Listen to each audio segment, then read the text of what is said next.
You guys, today's an exciting day because we're finally installing our giant solar system in the house. We ripped out the old lead acid system and we've been living off a portable power station here for over a week. Let's get some real power going. SunGold was kind enough to send this over. This is a 16 kilowatt hour battery, indoor, outdoor, and a 10 kilowatt inverter, massive. Our old system was 3 kilowatts. So I went ahead and took my own money and some of the patron money. Thank you, patrons, for helping us out. And I bought an additional 5 batteries and 1 more inverter. So we're gonna have 20 kilowatts of power and 96 kilowatt hours of storage. So we have 6 of these guys we're gonna be putting in. So today we're bringing all this stuff in and we're installing it in the house. And this is gonna be a multi-part series because we're gonna go step by step, all the little details, all the little connectors, the wire sizes, all the stuff you need to know so that you can install this system for yourself. So use the links down in the description. I've got a link for this and I've got a link for that. If you do use it, we get a small commission. It doesn't cost you anything extra. If you do buy it, use discount code HERB, H-E-R-B. You save 5% off of this and that. Grab them and you can throw them in your place. Also, for all the little connectors and specialty tools, I'm gonna have Amazon links so you can grab all the little stuff. None of the stuff is expensive, but you need to know what you're buying. So use the links. We get a small commission off that. It doesn't cost you anything extra. Great way to help the channel and help you so that you don't have to learn as much as I did over the past few weeks. It's been like drinking from a fire hydrant of knowledge, like at the rate of anyways, the rate, you guys get it. So it's like drinking from a fire hydrant in a glass house next to 2 bushes and a bird. Okay.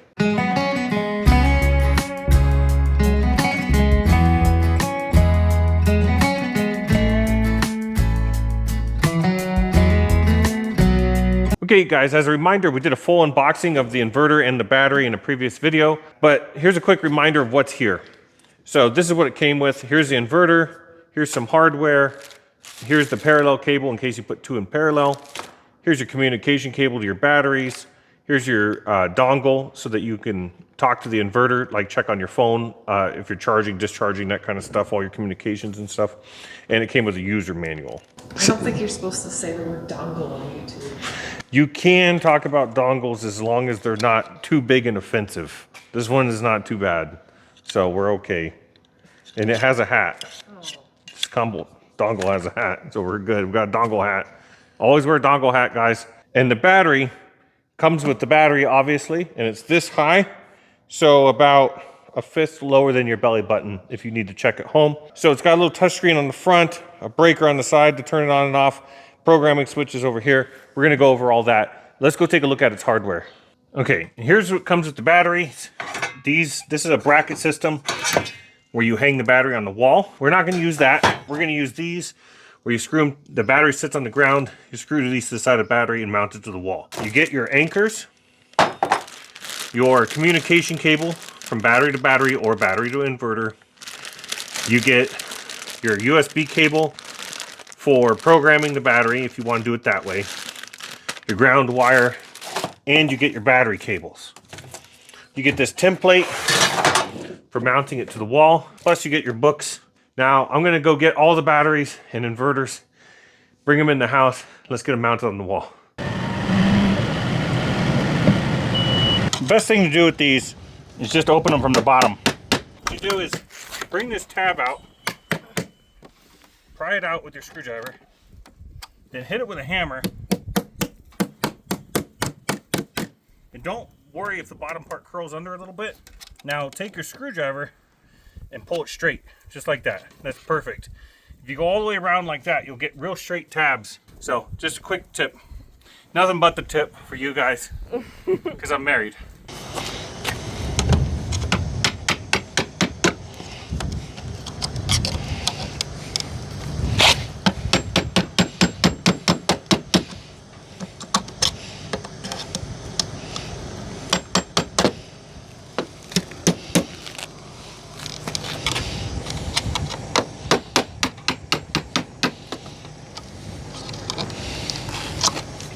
Okay.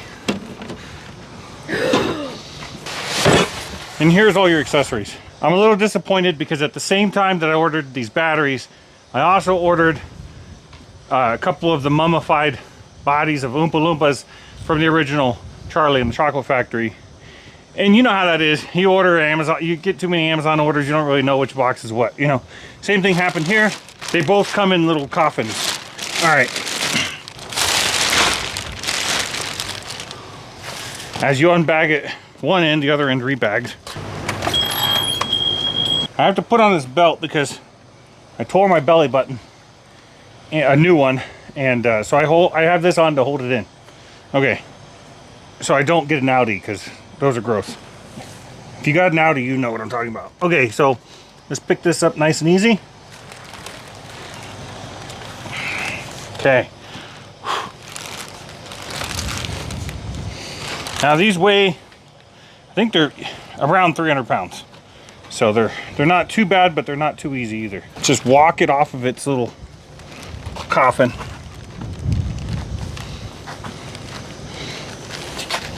We'll get our back facing this way. Like that. Because we have this awesome living room with this pit. Sunken living room or whatever. I stacked up 2x4s in a little stair. Super handy to have these around because you're going to use them a lot. Now I have the same thing here, but going the other way because you can't just keep going down. Let's take this into our solar room. That's it, guys. Not too hard to move. As long as you plan ahead and you just give yourself little ramps. So, all right, I'm gonna unbox the other 5. It's very similar, and I hope one of them's our Oompa Loompa. Cross your fingers, guys. Let's get our 96 kilowatt hours of battery unloaded. It's gonna be amazing. And we'll line them up against the wall. Okay, so I came out here to put the trash out, and the cooler was making a really weird noise. Something under this chair here. So I almost went to go check out the cooler I'm glad you did not. and got bit by the cooler, but it... Watch out, he's on the move. Oh no. Okay, he's fast. Watch out, he's fast.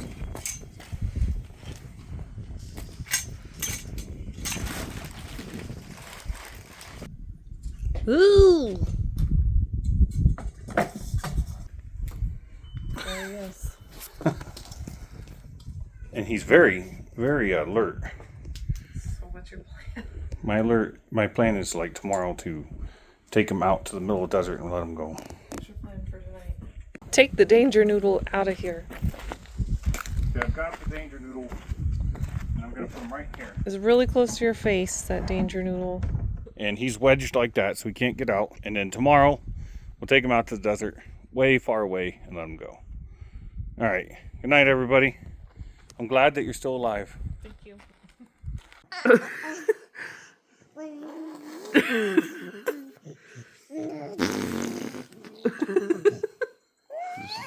This is how the wife and I first bonded.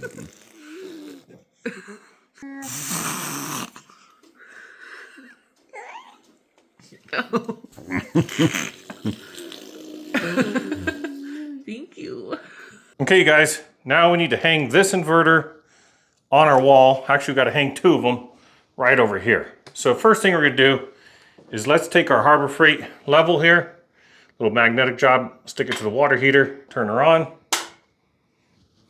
Okay. Okay, what you want to do is the display of the unit.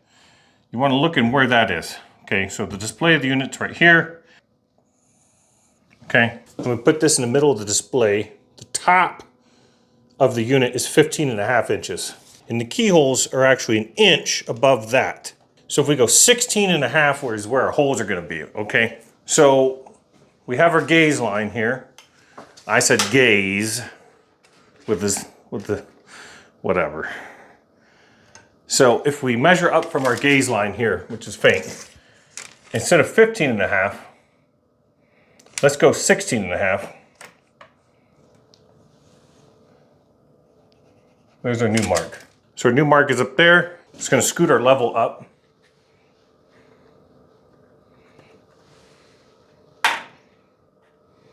Okay, that's not gonna go high enough for us. Awesome. Let's figure out what the bottom of this is. It's 24.5 plus another inch. So 25.5. So let's come down 25.5. So that's the bottom of the unit, it's right here. So that's the bottom of our unit, so let's adjust our laser there. Okay, I want the one side of my unit to be right here, so this switch is open. I don't know what the switch goes to, but let's not worry about that at the moment. So our unit is 17.5. Okay, so we wrote on our wall our measurements. Now we'll go 17.5 from here. So that's where I want my other laser line to be. Okay, so we'll just turn our laser. Now the book gives you all this, but it gives you it in millimeters. So it's 9 inches between mounts on top. 17.5 minus 9 is 8.5. So our bolt holes are 9 inches apart, but 4¼ inches from the side. Let's just use a spirit level since we can't use magic right now.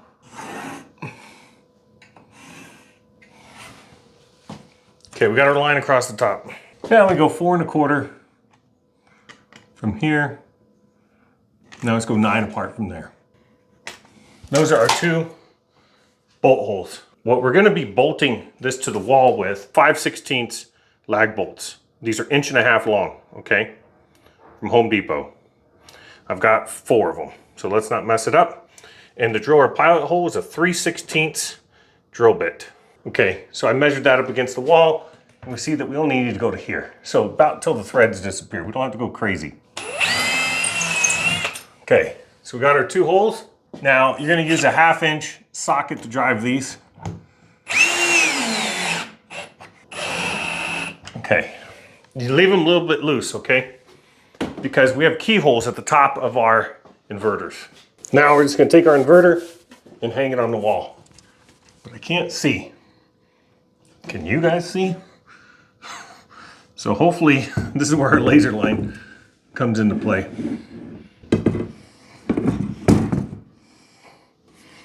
Okay, I was using the lasers to guide where it was going to end up. I hope it's okay.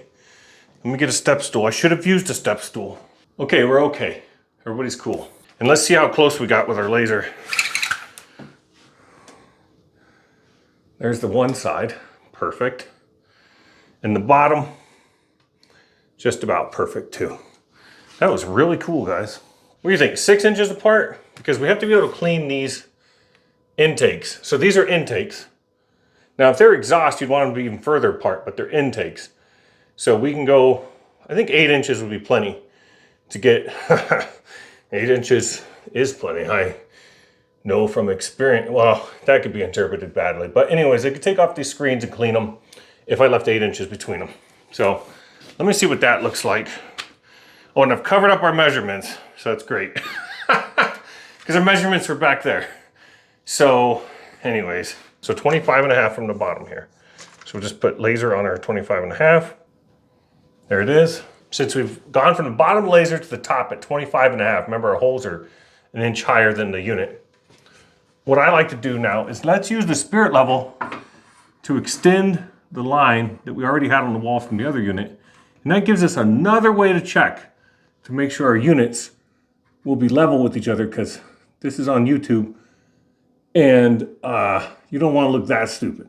So let's just carry a line over like that. No big deal.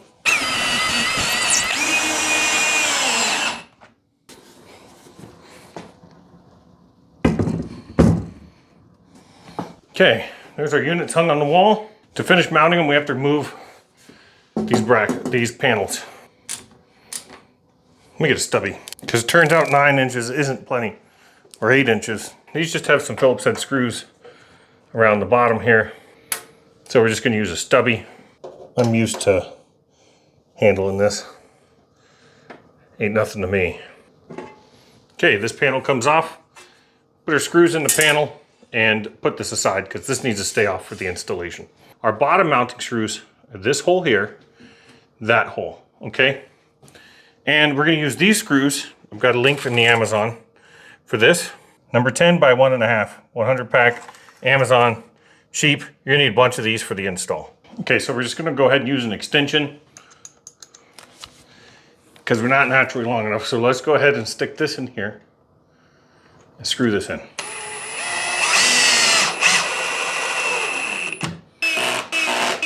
Now let's take our step ladder, go up there and tighten our top ones.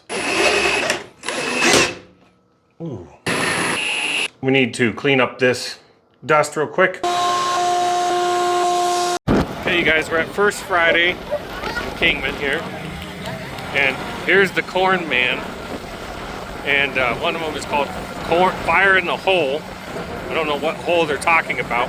Maverick is having a blast. Maverick, what do you think, buddy? You having a blast? Yeah. Mom's having fun on her day out. We're gonna go look at this thing.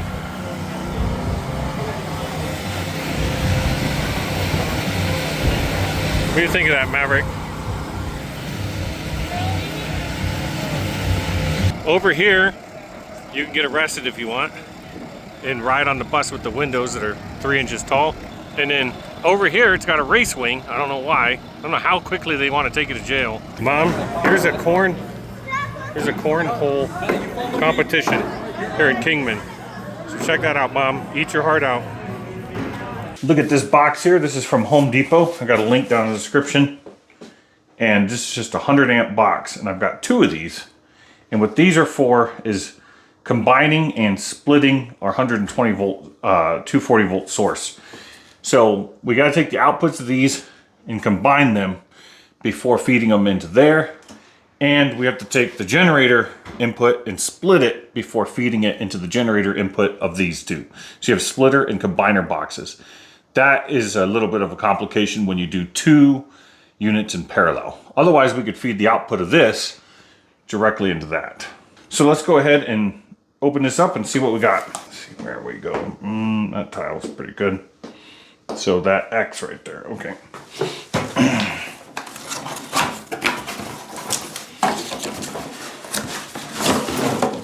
Okay, so in this box is this box and nothing else. So this is just a 6-place breaker box. So here's our 6 breaker spots. And we've got a couple of screws, including a ground bonding screw, which we will not be using because we don't want our neutral bonded to the ground right here. It looks like we have a couple keyhole slots here and a couple holes there. So we'll figure out where we want to put this. I think we want to put it here. Here. So we'll just take our box, we'll hang it from our keyhole on one side. Now we've got our torpedo level on the side here. See how that lines up with our line underneath? Looks perfect. We'll be using these same screws throughout. Okay, so our box is mounted. This is a surface mount box. It's got the nice surface mount cover. Now if you can't find this one, you can use the flush mount one. It'll just have a lip that sticks out a little bit. And those are usually what's in stock, but it's not a big deal. They work fine. So this will be our combiner box where we feed our 2 outputs into this, and then it goes up and into the top of our service panel. These are a couple of junction boxes I got from Amazon. There's a link in the description. They're pretty inexpensive. And these are gonna be for our DC breakers. They're gonna go in these. Okay, it's a nice weather tight box. Okay, and these are the mounting brackets. We got 4 of those. And then you got a little grid to mount stuff too. Okay, you guys, we went ahead and put our splitter box, we mounted that here. Now, check this out. This is gonna be our solar breakers coming from the roof. And eventually it'll go to a ground mount. Okay, you guys, I ended up putting this box vertical because it turns out it can fit 4 DC breakers in there, and it gives me more room to manage the wires. Because my breakers are going to be a strip of 4 here, come in the middle, and then I have room to work it. Okay. Maverick, the wife and I are having a little lunch, and I noticed that I have special meatballs for the special guests. I don't think hers has meatballs.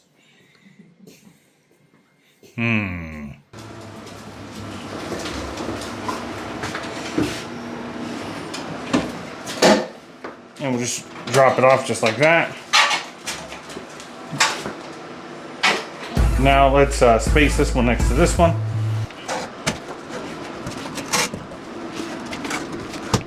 Okay, my spacing has worked out to be 5.5 inches between each one.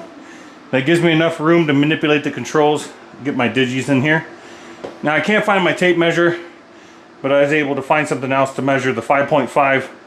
All I had to do was fold it in half.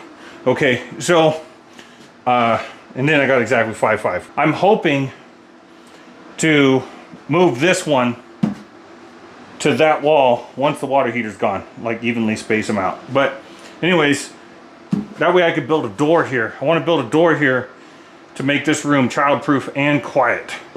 So, but for now, this is what we got. Let's go find some Easter eggs. You ready? The Easter Bunny came. Let's find And out. he had some Easter eggs with candy in them for your dad and I. You gonna grab that one? Get it. Good boy. So good. Keep the egg.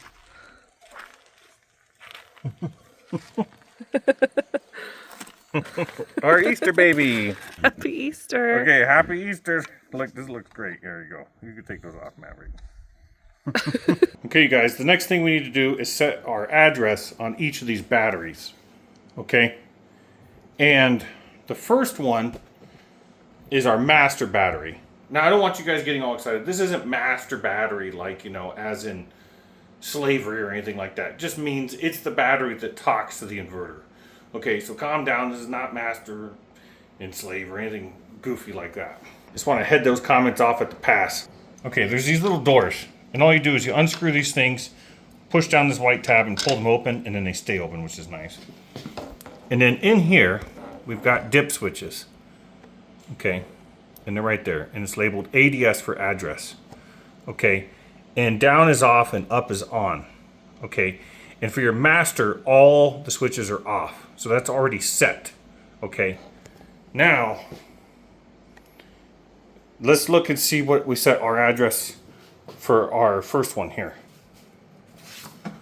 Okay, so if we check our chart here, we got our first one set. They're all off. Okay, this other one's got a little black spot here. If we look, that means that that first switch is on. And that's called battery number 1. Okay.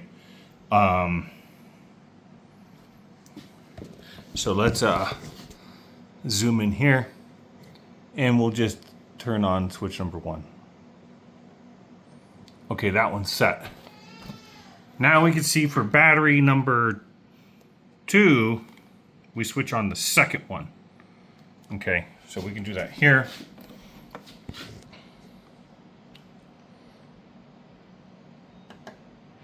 And that's it. And so we'll just go on down the line and set all our addresses. Cool. That's easy enough. And then when we go to turn these on, the little power switch is right here. Okay, you just flip that on. When we go turn these on, you have to turn on all the numbered batteries before you turn on the master battery on the left there. And then that battery will plug in to our comms port here on our inverter. Another thing I wanted to mention is here's those little doors. Same door on this side here. We'll just unscrew both of these. These are little weather tight doors, because these are indoor-outdoor batteries. Once you got those loose, you just push down this tab, pull this up, and if you pull it a little bit further, it'll lock up. And I'm going to turn off the breaker on all these for now, just for extra safety while I hook up all the cables and stuff. So I've got them all turned off, and we can still turn on the computers. If we were to flip on the computer on any of these, we could still turn on the computer and do our programming. So that way we're safe. So that'll boot up. It's going to take a second. There you go. Then we could dig in here and mess with all its settings. Okay, you guys, now we need to anchor the batteries to the wall. These are the brackets that the battery comes with. They attach here. There's 2 screw holes here. And it goes just like that. We're going to be using 2-inch lag bolts here. These are 5/16, along with washers to attach them to our plywood behind our drywall. To make our holes a little easier to drill, especially when we get in between here, I'm going to use an extension and a 3/16 inch drill bit for our pilot hole. Okay, in your kit, be careful, because you have puny screws and you have beefier screws. You want the beefier screws.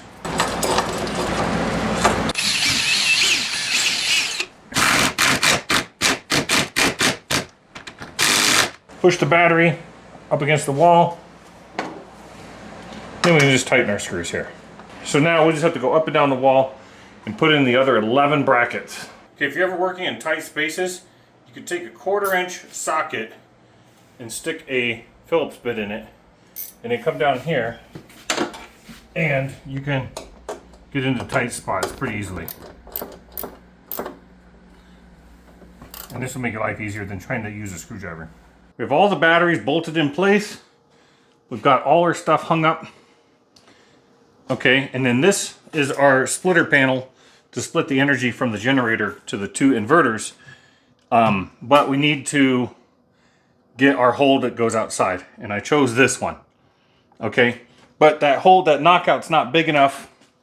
This is the size of the fitting that needs to go in there.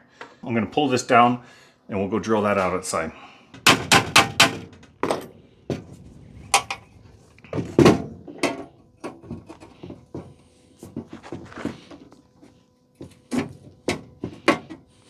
Okay, when I married Kylie, she already had this drill, so this is my step drill.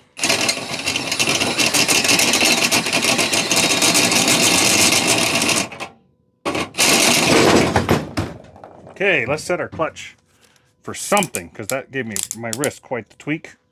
And let's brace against our body.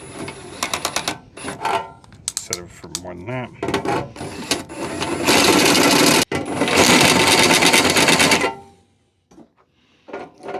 Okay, we got the hole the size we needed. Be careful, because these stupid step drills will take you too big too fast if you're not careful. Okay, let's hang our box back up.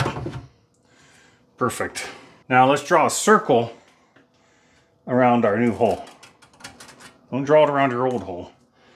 I'm not sure how that would help. Okay.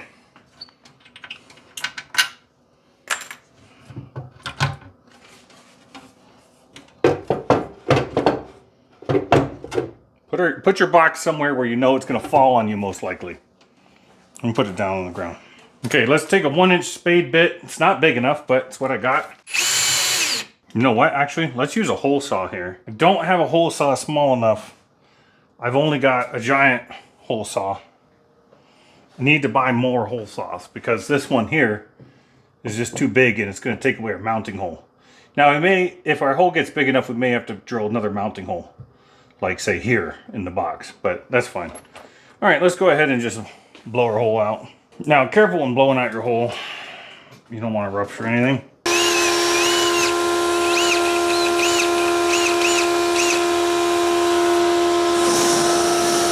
So obviously, our hole is not the right size.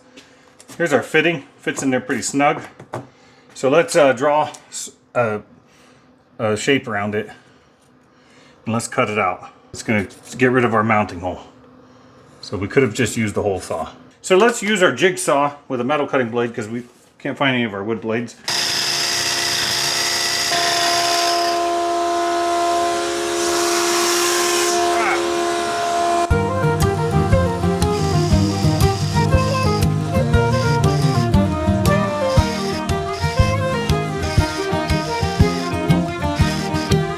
Should have used a hole saw, guys, because this is terrible. I'm getting like a funneling effect from our jigsaw. And I guess I could just keep hucking it out.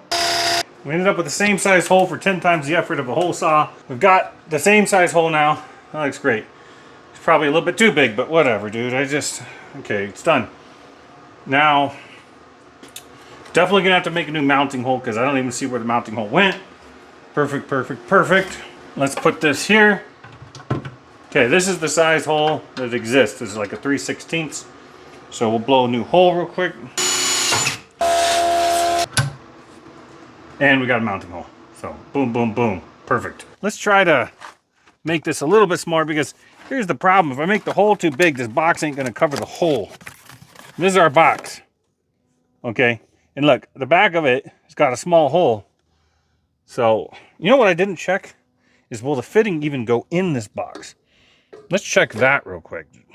Oh, do I have to blow this box out too? I haven't had to blow out this many boxes since college. This guy was smart. He knew that you'd be out here working all the time, so we put like a little work rack here. That's handy. All right, so let's look at our hole again. So, learning no lessons. I did put this together. It's got a 1-inch inner hole. Whatever, okay? But let's not learn anything. Let's just take the jigsaw and go to town. Should be easier. I have 2 hands.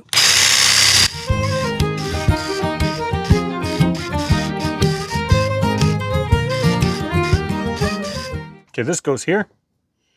Perfect. Beautiful. Okay, so now we need to make our conduit that's going to connect that inside box to our outside hole here. We need to hook our measuring tape on the outside wall. And we got 8 1/4. Here's a piece of almost 2-inch liquid tight, 2 inches long. Let's stick this in here.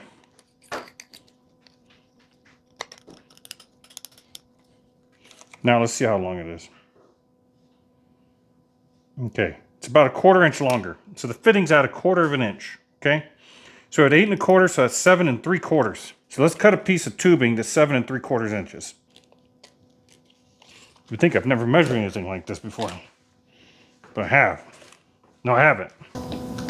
Okay, we're gonna use a pair of cutters here. I got these from Amazon. There's a link in the description. But if you ever have sharp edges here, that cutter, that PVC cutter, comes with a reamer so that you can bevel the edge. Like if you're doing plastic conduit or sprinklers or something, it comes with this. So this is called a reamer, and that's going to get rid of your sharp edge from when it cuts more rigid PVC. It's pretty easy to make. We'll just stick one end here.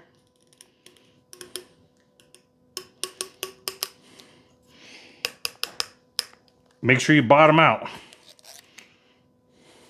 Remember that.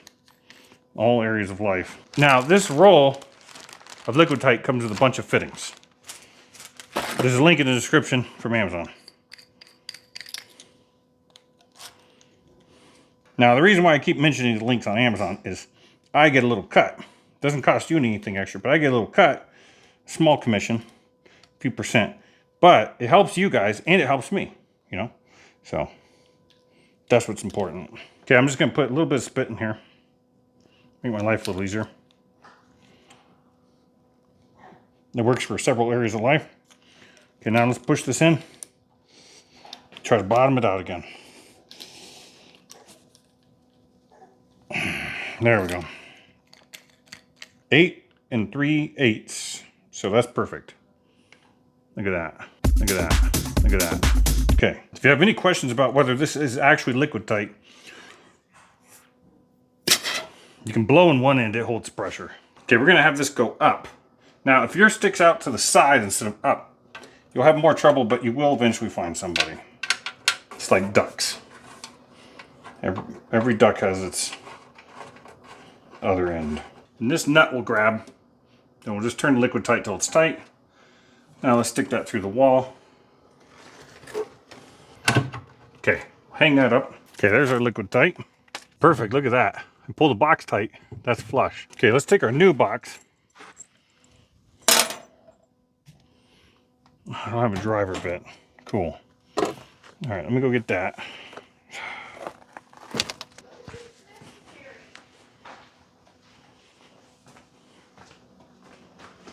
Gosh, darn it.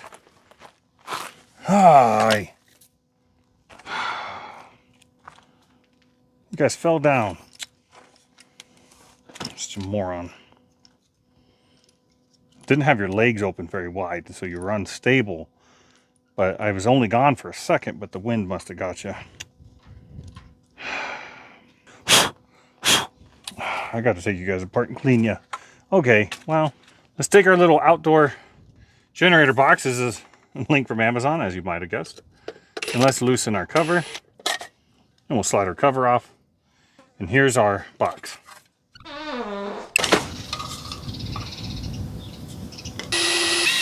And then let's just get rid of our excess under here. Now, let's spend the next few minutes digging around in the dirt, looking for our missing screw because we're too lazy to go in the house and get another one. But we've also walked around, so there's a good chance the screw is lost to time. Oh, here it is. And then when we get done, we can run a bead around the top 3 sides of this. But we don't want to do it yet because we haven't wired it up. Now, I don't necessarily want this high, and I don't really want it here because of these propane tanks. Those propane tanks are leaving because we're going to an all-electric house as we get more panels. But for now, it's well above the propane tanks. Later on, I'm going to put an LB there or a junction box and then go down with some plastic conduit and put our plug a little bit closer, like waist height. Here's our screw and our new screw hole. There it is, with a conduit that goes to our outside box so we can plug in a generator. Now, this is going to be our splitter box. We're going to backfeed a 30 amp breaker, then feed 2 other 30 amp breakers that will feed our 2 inverters. We got to run all our battery cables, and once that's done, we got to start knocking out knockouts and running our liquid tight along the wall here to our various components. So this is going to be our solar box. This is going to be our DC breakers for the battery bank. Like I said, this is our splitter box. We have our 2 inverters that are going to be in parallel. And then over here, we have our combiner box, the 2 outputs from the inverters. We're going to backfeed 2 50 amp breakers. And then we're going to have a 100 amp breaker leaving here, going to this panel. Okay, so we're going to have to cut out a section of drywall up there to run our liquid tight into this panel. So we've still got a lot of work to do, but a lot of the thinking is over, which is good because that's the hard part. This is the part I hate. You guys, so we're here with Larry, and Larry has a ZR1 with the quad cam V8. And how many miles are on this? 854. Okay, so high mileage then. Oh yeah.